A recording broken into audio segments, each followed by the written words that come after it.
The episode opens up with lots of heads on the ground. We got a serial yeeter on our hands that might have some political motivations, or he just likes to yeet. Oh my god, Zoro, you're the bad guy? However, the secret sauce of the Sword of the Demon Hunter wielded its big, brilliant, beautiful head once again with a shocking end, showing how the dichotomy of Genya's life, which is one of contradictory, fruitful excesses, straying away from one true goal versus one that spends his entire life yeeting fools. This episode starts to show the 180. When Genya was a sentinel, he focused on that one true duty to serve the Isukehime. Now he is realizing that maybe life has more to offer when it comes to excess. This somehow yielded another rewarding end like the last one, where Genya became a daddy that I don't think anyone foresaw. Before hopping into the episode, let's recap exactly what era this episode currently covers. It is Genji, year 1, 1864, 2 years after episode 15, 1 year after the previous episode. It is still a very turbulent time in Japan as shown in episode 15, that many of the samurai are pretty conflicted over supporting the shogunate, whose powers are waning as he is allowing foreign influences to come in, while the emperor is becoming more politically powerful, supporting a more nationalistic approach. There are various other factions like the Tosa Loyalist Party that are even more imperialistic. And then we have Lord Yasuhide Hatakeyama, a clan that also supports a more isolationist approach against these foreign influences, in which he is recruiting demons like Tsuchiura to help maintain their power, to support a more status quo approach. How does this tie into the main plot of Suzune and this demon that wants her brethren to continue thriving on, for better or worse? Well, you need trauma, tragedy, and all these negative influences to continue birthing new demons and keeping the current demons alive. We can assume, like the Yuki no Nagori Sake incident that ties in Shiryuki's spirit in the current era of the fall of the shogunate, that Suzune is playing master manipulator behind the scenes. But once again, the heart and soul of the Sword of the Demon Hunter comes down to what Genya learns along the way, in which that somehow comes down to the audience respecting a serial yeeter. So for this episode, we will be covering Sword of the Demon Hunter episode 17, To Live by the Sword. And please be sure to support the channel by liking, subscribing, and commenting on the video. By doing so, it will help the algorithm push my video out even further. Check out my previous videos on the Sword of the Demon Hunter and the Fragrant Flower Blooms with Dignity. And be sure to check out my main channel where I cover Free Rent and Don to Don. Did I mention that Genya is a daddy and it's almost like he had a legit wife in Unagi? You guys should really check out that video out. It was one of the most rewarding episodes of the series, but bro is daddy now and he is out here changing diapers of his daughter, Nomari. And just when you thought you'd get to live out a wholesome normie life, politics ruins it.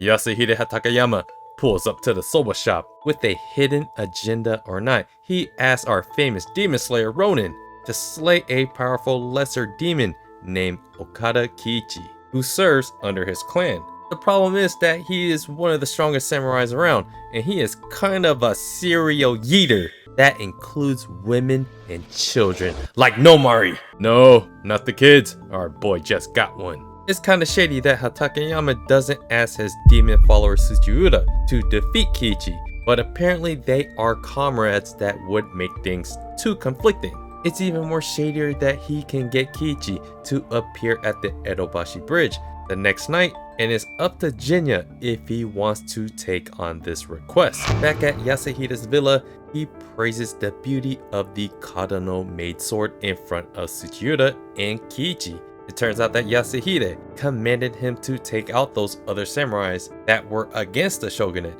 However, we know that he likes to go beyond the scope of his mission, causing an argument to form between Tsuchiura and Kiichi to capitalize on Okada's bloodlust. Hatakeyama gives him a mission to yeet Genya.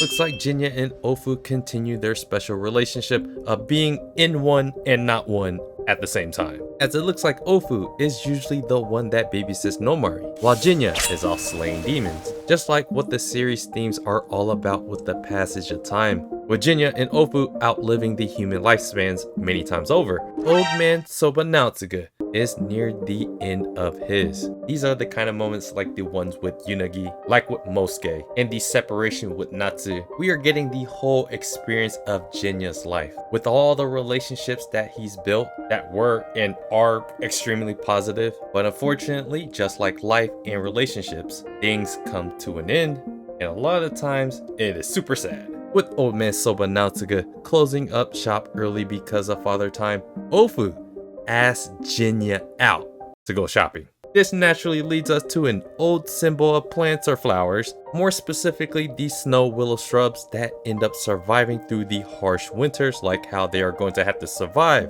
through all of Japan's current political turmoil. Genya and Ofu talk about his concerns regarding stopping this serial eater and that he might be getting weaker because of his first reaction of wanting to stop such a menace. Ofu basically tells him that his feelings of weakness is more of an upside than a downside. And later on in this episode, this weakness is kind of tied to what Okada sees as excess. This can be seen like Genya finally having things in people he wants to protect that overshadow his logic that Yasuhide is plotting something against him. Genya is just building up this need to protect. It's like knowing that someone is manipulating your goodwill and good heart against you for some personal gain. Genya drops off Nomari to Ofu to go do battle with Okada Kichi.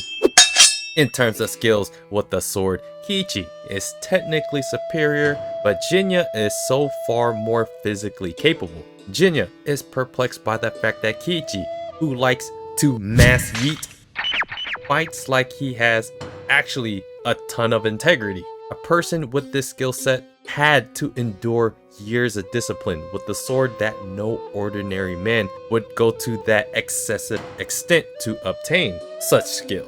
Throughout the fight, Kichi criticizes Genya's blade as tainted. Genya has fallen off the path of his original goals to find his ultimate purpose in meeting Suzune again. I mean, when he did set sail on his journey at first, I don't even think he really knew exactly what his path was at that point either. This is gonna lead us on a path where someone like Kichi represents what Genya thought was his ultimate purpose as a sentinel that served the Itsuke-hime. But we all know that he had certain regrets because he was still in love with Shirayuki. And this is going to be part of that excess that Kichi will be referring to that takes away from your one true goal. In Kichi's eyes, a katana is for yeeting and getting rid of excess because that excess creates impurity, in reference to everything that keeps him away from becoming a master swordsman. There are many ways of seeing these two differing ideals, but one is resolute in his path as a yeeter to remove excess and to become the very best as a swordsman. The other, Genya, is fighting to protect that excess, still figuring out life, and so he fights just like it. We actually end up getting a little more backstory out of Kichi, who was born in a samurai family, so yeeting with the sword has always been in his blood, but the Bushido code of honor that entails loyalty, honor, faith, respect, and morality disrupts his ability to wield his sword to its fullest capabilities, which means cutting off his own family, his mentors, and anyone that separates his ability to become like the literal steel of the sword itself. Those are all deemed as excess. Although Kichi is quite the scumbag, there is something positive to take away from his character in the fact that he knows 100% what he is and what his path in life is, compared to Genya, who has a good heart but lacks direction in life, even just accepting that he's a dad now. Genya and Kichi go for one last strike, and Genya actually takes the L.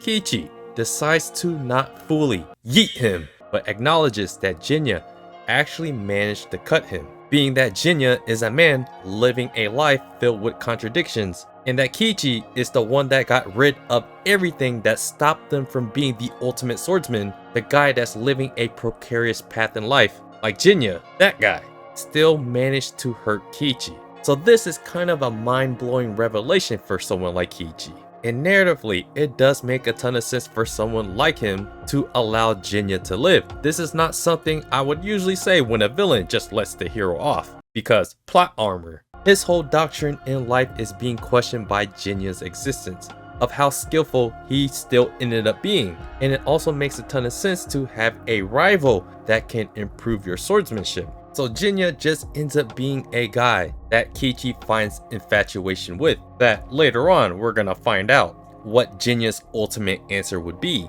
to his lifestyle versus Kichi's. As we see Tsuchiura watch the end of the fight and skirt off, Genya lays on the bridge, bleeding profusely, but happy that he was able to manage himself against a superior opponent, not only in battle, but in living a contradictory way of life versus an absolute resolute man.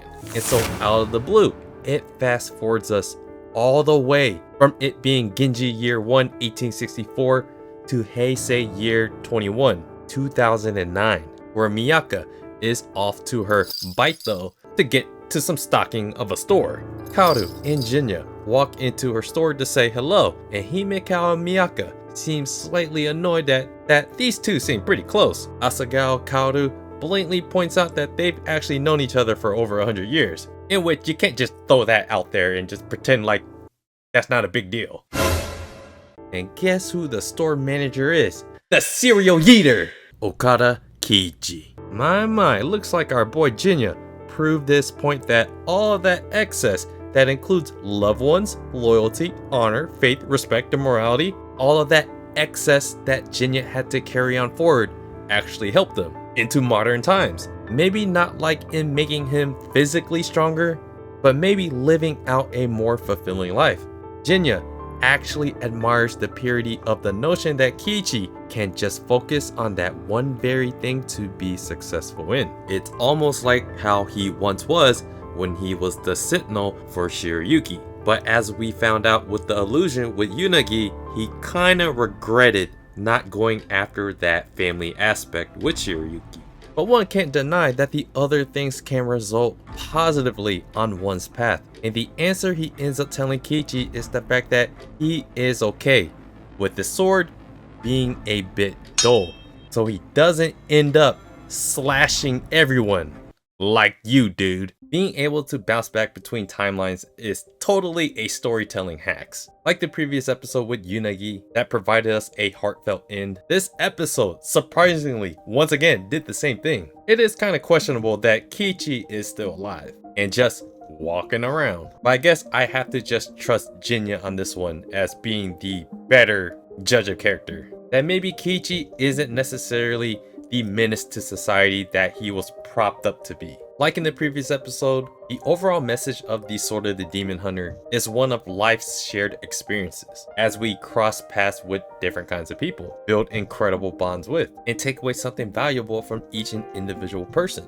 And if we think about it, Genya's ability is exactly that. He literally takes a bunch of demons' powers, but he takes their life story with them. Genya does acknowledge that excess might be something that is making him weak, but Ofu reassures him that this is something that he should be embracing. This episode's lesson takes one extreme example of Kichi's story of throwing everything away just so he can become the greatest swordsman. That is the exact thing that Genya lacks in an overall greater purpose to focus on one thing and that one goal. He's still trying to carve out that ultimate path, but understands that over times that the bonds that you built and all the people that he's seen passed away, that is just all part of life's fulfillment. Quite frankly, I did not just see Kichi just living on in the future, just happily. This probably means that Yasuhide over-exaggerated Kichi's morality just a bit. And like I said, if Genya doesn't see him as humanity's threat, then I guess he might not be as bad as we think. In the end though, I just love this overall message of this episode and how it was all put together. And the fact that it gave us an answer from Genya himself. It gives us a conclusion for how he is living his life. versus someone like Kichi who isn't necessarily wrong on his path. It's really just a couple of examples of many different ways of how you can live your life, and I think that's the beauty of life and the lesson of this episode. So yeah, let me know what you guys thought about this episode of The Sword of the Demon Hunter, and please do me a favor, hit the like button if you think Sword of the Demon Hunter is an underrated anime, and subscribe to the channel if you guys haven't already. Check out my blog at otakusen.com, and check out my main channel where I cover Freeman and Dan. And I appreciate you guys watching, and I'll see you guys on the next video.